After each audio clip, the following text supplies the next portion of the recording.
Good day, I'm Mark Lun. In part 1 of this series, we establish a consensus among our experts that the government will likely keep the total debt servicing ratio and the seller stamp duty in place and possibly adjust the additional buyer stamp duty. Today, in part 2, we ask the experts how easing of ABSD could impact the market's dynamics in terms of prices and number of sales transactions. If you are a homeowner or investor, you will want to know. On today's show, we discuss what the Singapore property market might look like after the government eases the cooling measures. Next, on XTV, your host, Mark Lun. As we mentioned in our last episode, ABSD stands for Additional Buyer Stamp Duty. Dr. Lee, Associate Head of Research for DTZ, explained it was implemented to help to cool down a market that was overheated, and this resulted in a sharp drop in foreign transactions in Singapore. How much could ABSD be eased, and how is it likely to affect demand? What would you expect the cooling measures to look like in the next year or two? I think if the government were to leave one of the cooling measures, it would definitely be the additional buyer stamp duties, because at the moment the additional buyer stamp duty seems to cloud the way what is the real demand. Now, for the TDSR, I don't think the government will make any changes to it because that is fundamental to the sustainability of the property and the financial market.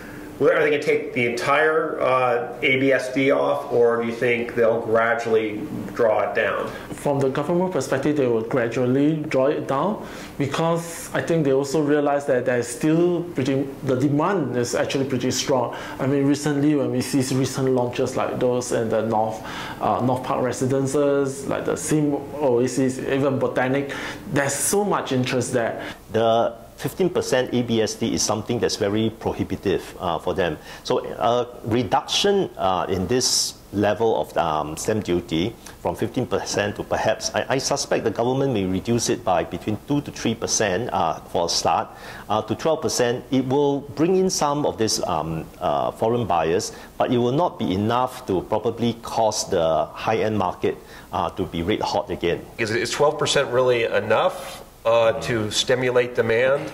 Primary aim of the government is firstly to make housing affordable, or at least it's publicly acknowledged to be affordable. And secondly is to prevent a runaway in asset prices, in other words, real estate prices. Otherwise, this will undo everything that they've been trying to do for the last 5 years. So it's very likely they will reduce the cooling measures sufficiently to probably satisfy some of the homeowners who are trying to sell their property, for instance, but not enough for prices to increase. They may reduce the foreign the ABSD that is imposed on foreigners, but this will have to be relative to how much they are reducing for Singaporeans first. In summary, our experts agree that any easing of ABSD will increase the demand for Singapore properties. However, they also believe that changes to ABSD will be done gradually so as to make sure that prices do not shoot back up. Let's dig a little deeper into what the Singapore property market could be like going forward. So supply, there is some supply coming on, but will that be the biggest factor in terms of influencing price, or will interest rate and demand be more important? Well, I think the second factor, demand as well as the macroeconomic picture. And one very important factor that will actually have a strong impact on prices, and that is buyer sentiments. What is the market participants' outlook on the market? Even if we see that the loans curbs could be in place and so on, but if, let's say, many people in the market believe that prices are going to increase, they will still be willing to enter the market for fear that prices could be higher tomorrow. Right, right. When do you think that the government would make the move to reduce the buyer stamp duty? I think they will be monitoring the interest rates very closely because that is one of the concerns, and because that will also affect the amount of liquidity in the market too. At what point do you think that interest rates will start to dampen down demand? Well, during the global financial crisis, the SIBOR rates actually increased to between 3 to 4%. And since then, we have seen sub 1% rate of for SIBOR. So there is a possibility that if, let's say, interest rate were to increase, but of course, the cost of borrowing will go up, and we are going to see, firstly, the first type of buying demand that's going to be hit is actually investment demand.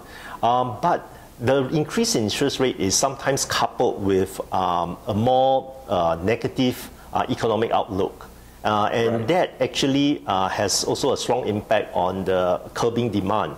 So just an increase in interest rate alone, without negative economic conditions, it may pull back some demand, but for those who are buying for their own stay, their owner-occupiers, and especially if these buyers have fairly steady income, I think it's not going to curb this group of people. If interest rates continue to increase, then you would expect there might be a move in terms of reducing the buyer stamp duty.